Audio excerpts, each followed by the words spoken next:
What's going on, everyone? So, the Minnesota Timberwolves are not having anywhere close to the season that they had hoped going into this season.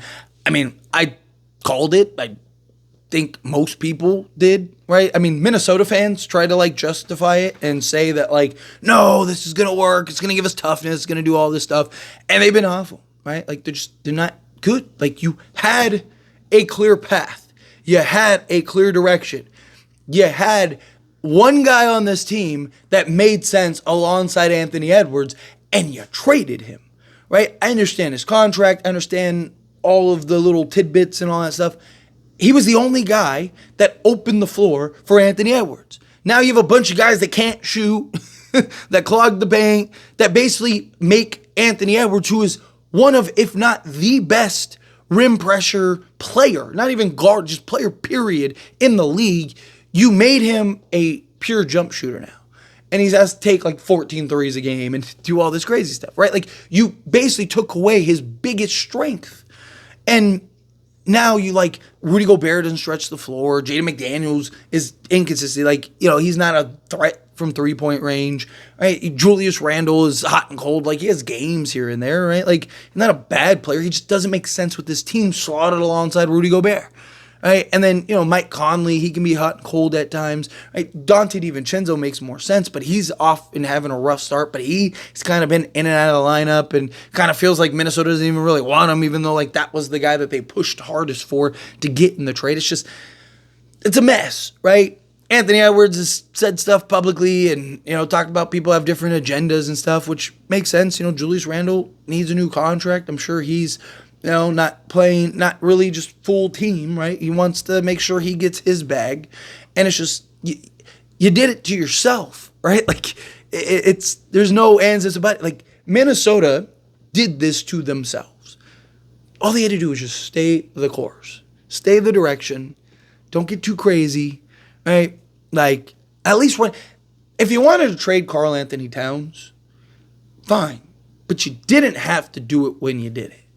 That's the thing. I've seen people justify, Julius Randle is expiring, gives you flexibility. For who? For who? What free agent is running to the door to go to Minnesota to do what? Right? You had the guy. You had a star that wanted to be there. Right? He didn't want to leave. He wasn't and you're not this organization that stars are just lining up. Man, Devin Booker, let me get out of here. Nobody's lining up to go play for Minnesota. So you cleared off a bunch of salary for what? To do what? Right? I mean, they've made this, bad organizations making bad decisions time and time and time again. Did it with the Rudy Gobert trade. For a moment, it looked half decent last year, but reality set in. Especially when you trade the only other guy that made sense. Right? It's just so mind-blowing to me how, you just sabotaged yourself. You got in your own way. And you see it so much from teams. But again, they didn't have to do it.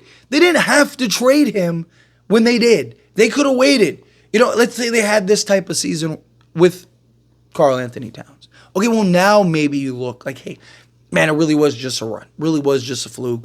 We need to retool this, right? We need to kind of figure something out here. Then look to maybe make a push. And you probably would have gotten more of a return because teams probably be more desperate or, more willing to give up stuff, right? You probably have a bidding war. I mean, you have the Warriors that are willing to sell the farm to go get another star for Steph Curry, right? You might have been able to go, fleece them, right? And get some other pieces. And it's silliness. And now they're going to try to trade Julius Randle. They'll try to trade Donte DiVincenzo. But they're a second apron team. Not only are they a second apron team, but they have no value. They don't have a bunch of assets that they can give teams and stuff. Teams know Julius Randle, he doesn't fit anywhere. You can't he's not just a plug and play guy. Not a guy where every team in the league could use a Julius Randle. Most teams can't even trade for him, even if they wanted to. Right? You're not gonna get what are you gonna do? You're gonna take on a bad contract? You're gonna take on long-term salary? Right? Yeah, he's an expiring contract, so it makes some sense. There could be some value for some teams where it's okay, hey, we got a couple bad contracts that maybe we could get off of, but who's the guy that you're bringing in that solves this problem? And then Donte DiVincenzo probably makes more sense than anybody. And you're looking to trade him, right? Like, he's good defensive 3-and-D guard that you could slot alongside Anthony Edwards, right? You just need him to initiate the offense, give the ball to Anthony Edwards, spread the floor, and let Anthony Edwards go be Anthony Edwards. Go get that other star, and you're there. You're contending for championships every year. But now, it's like at this point you're probably gonna have to tear it down to the studs. Probably gonna have to trade Jaden McDaniels at some point.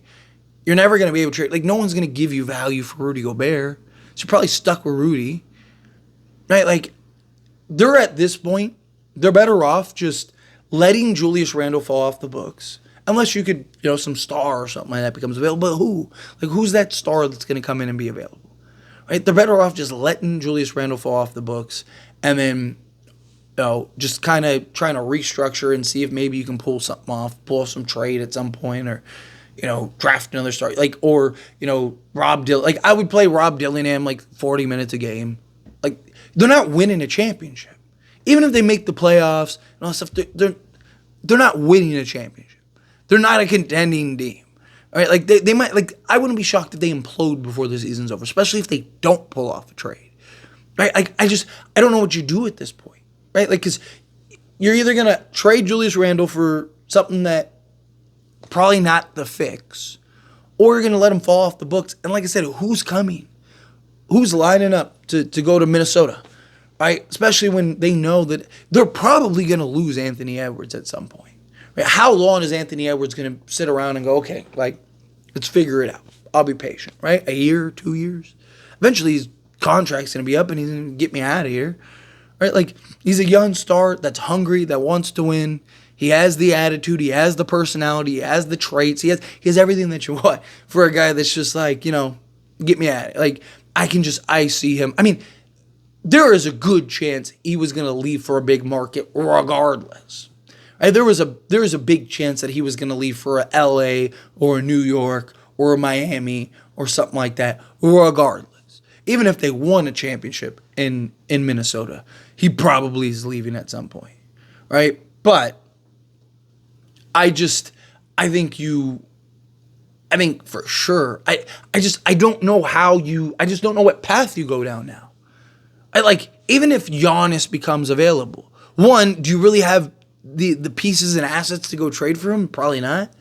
And then even if you did, would Giannis even want to go there? Maybe next to Anthony Edwards, right? Like, they're banking on that Anthony Edwards can attract another star, right? That's what they're banking on. We've seen other stars in small market teams not be able to attract guys because they're small market teams. Now, it's not what it used to be 10 plus years ago. I mean, these guys are making $500 million no matter where they're at, right? Like, but teams still, like, once you start getting the money, you start getting the fame and the notoriety, and you're this guy, you eventually want to go somewhere where you're comfortable, right? Now, if I have $500 million, I'm not thinking about the only thing I'm thinking about is, like, where would I be most comfortable, right? Like, unless I'm just like, die hard for a championship, like I have to win a championship, then I'm going to wherever place gives me the best chance for a championship. But most of these guys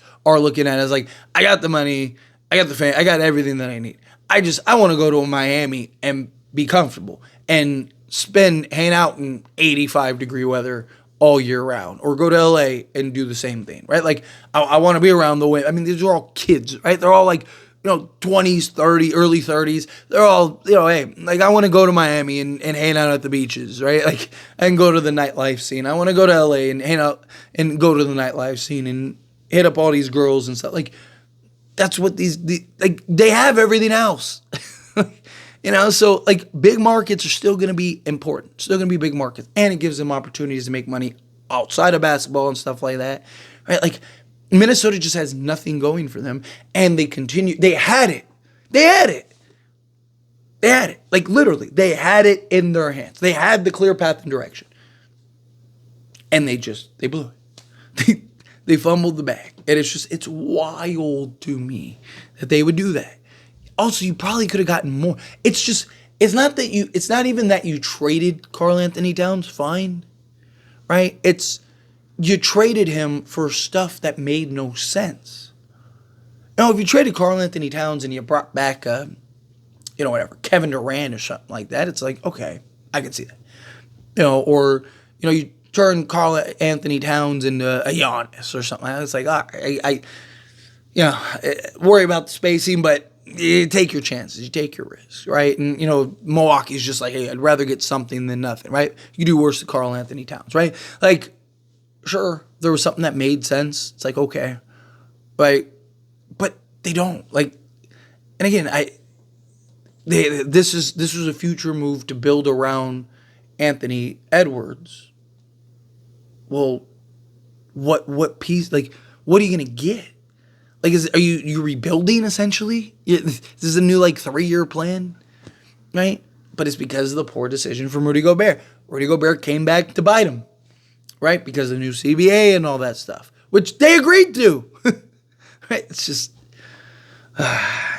make it make sense. But anyway, as always, this is a discussion, and I pass a question on you. Let me know your thoughts and opinions down in the comments below. What do you think? How do you feel? What are your thoughts? Agree, disagree, kind of mixed in the middle.